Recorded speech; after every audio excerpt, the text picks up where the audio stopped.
నయా జమానాల భక్తుల రేంజ్ ఎక్కడికో పోయింది.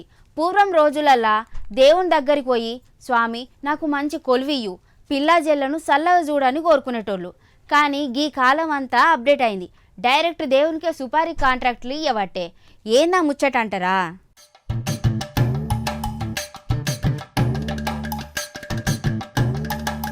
అనంతపురం జిల్లా పంపనూరు సుబ్రహ్మణ్యేశ్వర స్వామి గుళ్ళే ఒకరు దేవుని గల్లెపెట్టలే 20 రూపాయల నోటు వారేసి దేవునికి ఒక పెద్ద టాస్క్ ఇచ్చిండ్రు. గీ దేవుని గల్లెపెట్ట లెక్కలు చూస్తాన్రు సార్లు. కానుకలు లెక్క పెట్టంగా పైసలు బంగారం రాంగా నడుమ ఓ 20 రూపాయల నోటు సుతం వచ్చింది. దాన్ని చూస్తే దేవునికి భక్తితోనిచ్చిన ఓ సుపారీ కనిపించింది. స్వామి మా అత్త వేధింపులు ఎక్కువైనాయి, ఆమె తొందర చావాలే అని రాసిపెట్టింది ఆ మహాతల్లి. అంటే 20 రూపాయల నోటు ఇచ్చి అత్తను లేపేయాలని డైరెక్ట్ దేవునికే కొటేషన్ ఇచ్చిండ్రెవలో. అత్త కోడన్ల పంచాయతీలు టీవీ సీరియల్లా చూస్తాం, కానీ ఇప్పుడు డైరెక్ట్గా గుడికే వచ్చినాయి.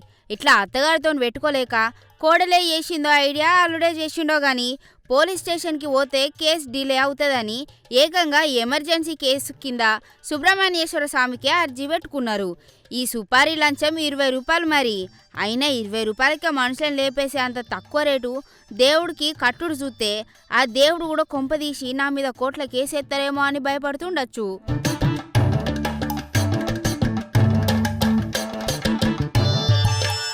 అమ్మని కడుపుగాల అత్త మీద కోపం ఉంటే ఇంట్లో తెలుసుకోవాలి కానీ ఇట్లా పైసల నోట్ల మీద రాసి దేవుని గల్లెపెట్టలేసుడేంది అని తిట్టుకోవట్టే ముచ్చటెరికైన జనాలు.